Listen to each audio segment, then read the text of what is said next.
right now. Madam.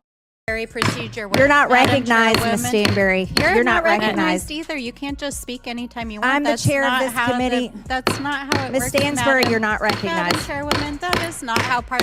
Ms. Stansbury, you're not recognized. All day, but that's not how. That's the sound of Marjorie Taylor Greene losing it on live TV in front of the whole country. She exited Congress a few seconds later, looking disturbed, following a heated argument with Representative Jasmine Crockett. But what really drove her off, and why Donald Trump went crazy when the video started to spread, is this the crack that finally cracks the MAGA machine? The information you're going to hear comes from real congressional film and public archives. Madam Chair, I have a unanimous consent. Without objection. Thank you so much. This is just from a couple of hours ago. Trump pivots to distractions as polls show collapsing support for his agenda. Without objection, so ordered. The next one is Donald Trump's approval rating plunges in multiple polls. Without objection, so ordered. The next one, Donald Trump's approval rating. New polls show shakeup over Iran bombing. Without objection, so ordered. The next one, Trump's approval rating drops to term low amid Israel-Iran war. Without objection, so ordered. I hope you're not reading the same thing from your phone, which it looked like.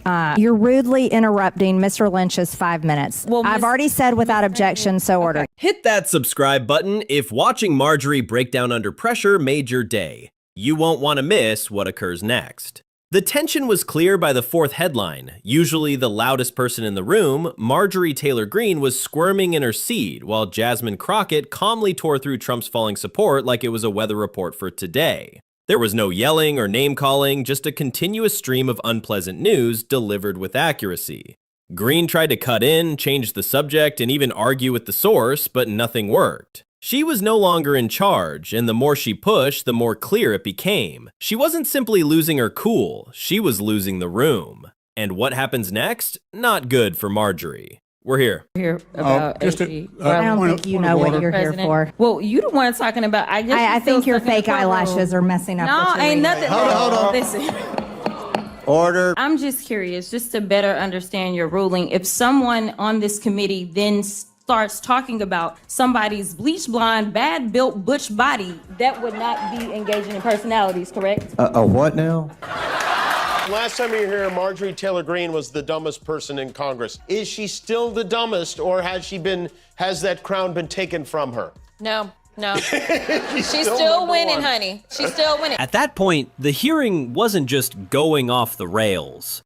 It was in a different zip code. Marjorie Taylor Greene insulted Jasmine personally, and Jasmine Crockett hit back with something sharper. She basically held up a rhetorical mirror and let the ridiculousness show. The room was shocked. The moment went viral, and the exchange became a meme. It wasn't merely a response. There was a change in tone. Crockett didn't simply get back on the floor. She claimed it. Greene, on the other hand, wasn't discussing policy. She was just trying to get through the moment. Is she the dumbest person in the House of...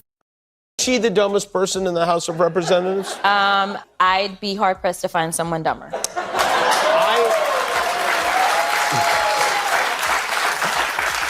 I get the sense that it's not just Democrats that don't like her. Oh, no. Like, her people don't like her either. Her people don't like her either. That might not have simply been a joke on late night TV for Marjorie Taylor Greene. It was a moment of truth for her. Her critics called her out, her allies turned their backs on her, and the whole country saw her for what she is, a distraction that no one wants to defend. That's when the focus shifted from her outbursts to the real damage her movement is doing. So what made her snap?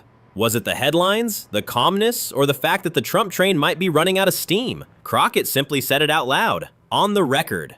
Let's take a deeper look. Americans are looking for help, but instead of offering it to them, the Republicans have unleashed the most aggressive attack on the working class families in American history, and they have been excited to do so. In fact, they are here today arguing to make all the chaos, confusion, and destruction caused by Doge permanent. They want hungry kids to be permanent. They want sicker Americans to be permanent. They want homeless veterans to be permanent, shuttered hospitals to be permanent, disrupted Social Security benefits to be permanent. They sold out their constituents to give permanent tax breaks to billionaires, and they're doing The middle of a hearing in Congress. Hey, Jeff, Jasmine Crockett's speech seemed seemed less like a speech and more like an indictment. It was calm, direct, and brutally honest, and she said what few others were ready to say out loud. This wasn't about cutting down on waste. It was about cutting down on people and their food, healthcare, housing, and benefits in order to give millionaires tax breaks. MTG didn't say anything. She had to listen to a list of what her party was really fighting for. To see if they're helpful or harmful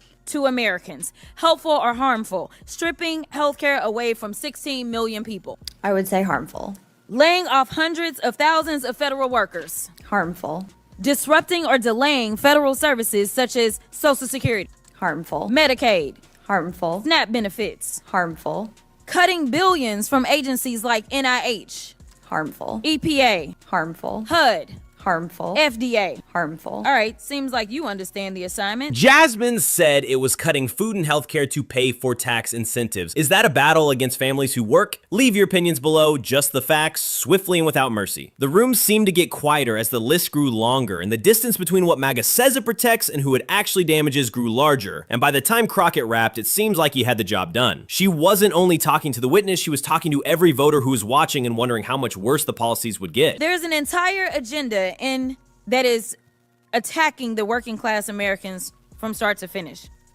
And then the thing is, they told us that they were going to do this, but, you know, they pretended as if they knew nothing about the playbook that was laid out by good old Heritage Foundation. It wasn't just a string of lousy votes. It was a planned attack that was carried out in real time and hurt the individuals it was supposed to help. And when Crockett said it, no one in the room disagreed. They just sat there acting if they didn't know the lines they had been reading. All of this talk about lowering costs and reducing waste is absolute BS. Their agenda is about one thing, making the federal government so weak that they can exploit it for their personal gain. They're stealing your data to help their companies. They're taking away your healthcare and food assistance to fund tax cuts for billionaires. Their agenda is pro-disinformation, pro-obstruction, pro-greed, and pro-exploitation. It sounded like a meme, but it smacked like a manifesto, and some people in the room shifted uncomfortably. Crockett made it very clear that this wasn't pandemonium by chance. It was strategy, planned weakness, weaponized confusion, and profits taken right from the public's trust, and they still call that patriotism. They've been helpful. They've helped this administration terrorize the public. They've allowed this administration to launch the country into a war without congressional approval. And while we're talking about saving money, let me tell you, just dropping those few bombs in one day, that was the beginning of what is going to be a very long bill for us as they talk about being efficient. Crockett made it even clear. While Republicans were talking about saving money, their administration started military operations without even notifying Congress. There was no debate, no vote, just bombs. She didn't have to yell. She just said what was clear. The same people who said they cared about budgetary responsibility had just put a war on the national credit card. For all the talk about efficiency, that first day alone was already becoming a very expensive deception. Last time I checked, none of the witnesses sitting here know anything about Doge except for what they read on the internet. I want to talk to the person. This isn't either. You've made your motion. Okay, well, you were asking, so I wanted to make sure you understood. made your motion. Okay, thank you. It wasn't a yell or even a jab. It was a straight-faced observation that hurt more than any insult. After all the fury, movements, and noise, the people brought in to defend the agenda didn't seem to know anything about it. Crockett was done arguing. She was giving the whole performance a diagnosis. Dear Madam Chair. Madam Chair. We're suspended. Point of inquiry? I'm trying to ask a question. The hearing is suspended. If you can have some patience, we're suspended.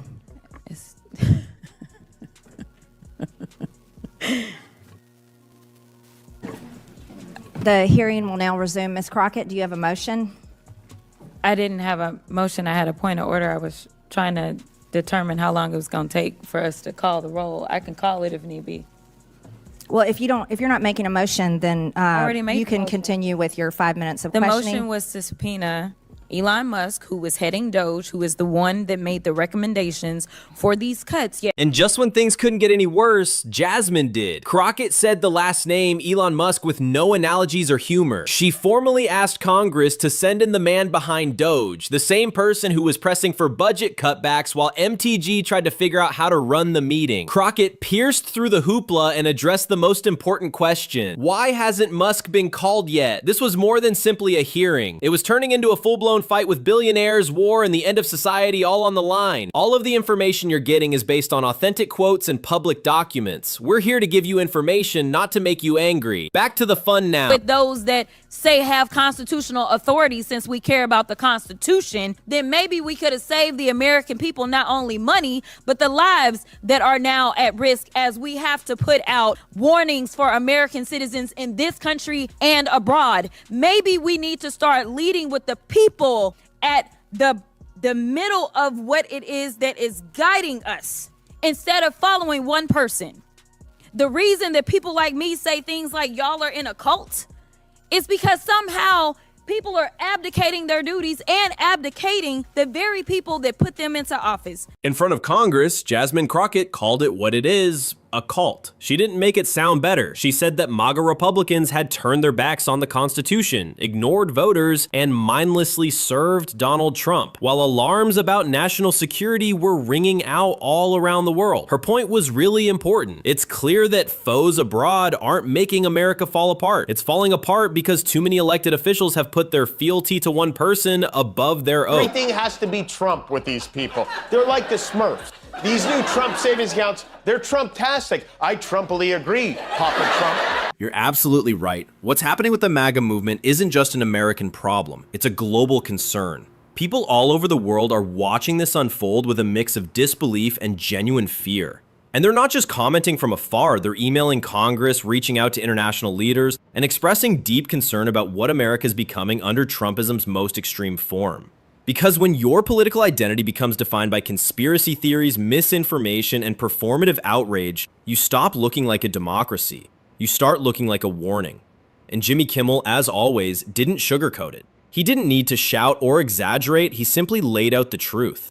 The harm being done isn't just visible, it's invisible, it's quiet, it's long-lasting, and it's the kind of injury you don't even feel until it's too late. That's the real danger of what we're witnessing. This isn't just another round of partisan bickering. It's a slow erosion of trust in institutions, in down-titted Now they're like, oh, get rid of Elon. But let me tell you, the stench ain't getting off of you, Trump, honey. Like, you are a problem, he is a problem, Pete is a problem, all of y'all a problem. Can't nobody tell you what Donald Trump's policies were at all. Like, you ask them, like, what policies? I don't know, but he gonna bring down the cost of eggs. But last time I checked, that didn't happen, right? It'd be like, well, we're saying it's Project 2025. No, Donald said he knows nothing about that. That Jasmine. Crockett didn't simply call out MAGA's faces, she yelled out the rot. The real punch came next. When pressed to describe a Trump policy, supporters couldn't think of any, except for hazy hopes about the price of eggs. Crockett didn't even have to push the knife in. The ridiculousness spoke for itself. It wasn't merely a failure of policy, it was about the myth falling apart. The MAGA machine was all talk and no action, and the cracks were starting to appear. Oh, like, this is a joke, right? No, it's not. It's like this terrible nightmare.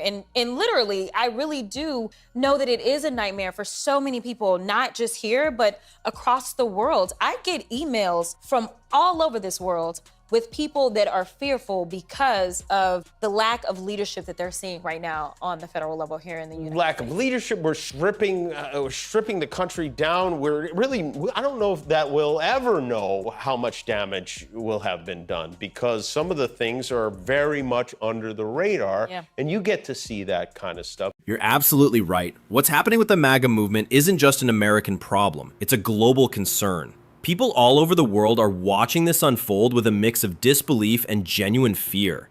And they're not just commenting from afar, they're emailing Congress, reaching out to international leaders, and expressing deep concern about what America is becoming under Trumpism's most extreme form. Because when your political identity becomes defined by conspiracy theories, misinformation, and performative outrage, you stop looking like a democracy. You start looking like a warning. And Jimmy Kimmel, as always, didn't sugarcoat it. He didn't need to shout or exaggerate, he simply laid out the truth. The harm being done isn't just visible, it's invisible, it's quiet, it's long-lasting, and it's the kind of injury you don't even feel until it's too late. That's the real danger of what we're witnessing. This isn't just another round of partisan bickering. It's a slow erosion of trust in institutions, in down-titted leadership, and in reality itself. The MAGA movement isn't just losing steam on the campaign trail or in polling numbers. It's losing credibility from the inside out. Because while its loudest voices scream into microphones, the quieter ones, those who once believed in its promises, are starting to walk away. They're seeing the consequences of policies that never made it past rallies, of alliances that were burned for applause, of leadership that looks less like governance and more like gaslighting at scale. And the rest of the world, they're noticing. Countries that once looked to the US as a model are now watching with horror as chaos becomes strategy, as truth becomes optional, and as democracy starts to look fragile, confused, and deeply compromised. So yes, Marjorie Taylor Greene may have walked out of that congressional hearing after being dismantled by Jasmine Crockett, but she wasn't the only one leaving something behind. Faith in the system is walking out behind her. He used a clearly doctored photo that makes it seem like this guy who's in charge of U.S. fencing was giving the middle finger when, in fact, he was holding up 2 fingers. Here displayed behind me is the post that Mr. Lefelt put up. Mr. Lefelt came in here today saying that this is game day. One moment, a point of order, please, You're Madam Chair. not. Madam Okay, Chair, I have a point of order. The document that you have up behind you is a misrepresentation of the actual post. It appears that you're trying to misrepresent a witness here who you use subpoena powers against. This is not, Miss Stansbury. Miss Stansbury, this is not a point of order. The actual picture. Miss Stansbury, that you're not is recognized. input Miss on the Stansbury, board you're not behind me. recognized. Miss Stansbury. One of those these days, that gavel's gonna hit her in the head, and she'll be smarter for it. Did you feel you were in a safe environment, free from abuse, when you were told you must compete against a man? Peace be with you. Marjorie Taylor Greene didn't just walk out of the room during a live congressional hearing. She left in defeat, and the world saw it happen in real time. The moment came as Congresswoman Jasmine Crockett absolutely dismantled her on the floor. Not with insults, not with outrage, but with facts so sharp they cut through the noise. And Donald Trump, he lost it. Within minutes of the exchange going viral, he was back on Truth Social screaming in all caps about how unfair it all was, calling Crockett disgraceful, racist, and a disgrace to Congress. Because that's what he does when someone shows him he can't control the narrative anymore. He doesn't engage, he accuses, he doesn't reflect, he retaliates. But this wasn't just another political clash. It was a reckoning for MAGA. One that proved you don't need satire when reality is already absurd enough. Because Marjorie didn't just embarrass herself with a fake photo or a poorly timed conspiracy theory. She turned a public hearing into a circus of confusion, complete with shouting, misdirection, and a full-on meltdown that left even her own allies cringing. And as the chaos unfolded, so did the truth. This isn't just bad optics. This is credibility crumbling in real time. Greene, once seen by some as a fierce defender of the MAGA movement, has become something else entirely. The human embodiment of performative politics where loyalty to a man outweighs duty to the people. Her outbursts aren't just embarrassing, they're symbolic of a larger issue within the GOP. When your allegiance to a leader overrides your responsibility to the country, you stop being a representative. You become a prop. And that's exactly what Jasmine Crockett exposed. Not just in Greene, but in the entire brand of politics she represents. She didn't yell, she didn't stoop to drama, she simply held up the mirror and let the world see the cracks forming under the weight of misinformation, manipulation, and manufactured outrage. The fallout didn't stop in Congress. No, the damage spread fast. Because as the video circulated online, viewers weren't just laughing at Greene's flustered exit. They were asking deeper questions about the movement behind her. If this is what passes for leadership, if this is what counts as representation, then maybe the problem isn't just partisan, it's principled. Because leadership isn't about spectacle, it's about service, about truth, about accountability that doesn't shout, and integrity that doesn't flinch. And in a climate where division plays well and drama spreads faster than facts, that kind of accountability is rarer than ever. This video is based on verified footage and media coverage of the intense exchange between Jasmine Crockett and Marjorie Taylor Greene during a televised congressional hearing. All reactions, including Trump's unhinged response on Truth Social, are drawn from publicly available sources and widely reported commentary. We do not speculate, we do not invent. We simply highlight what's already on record. And if you found this breakdown honest, insightful, and worth your time, hit like, subscribe, and turn on notifications for more fearless takes on politics, power, and the players rewriting the rules. Thanks for watching.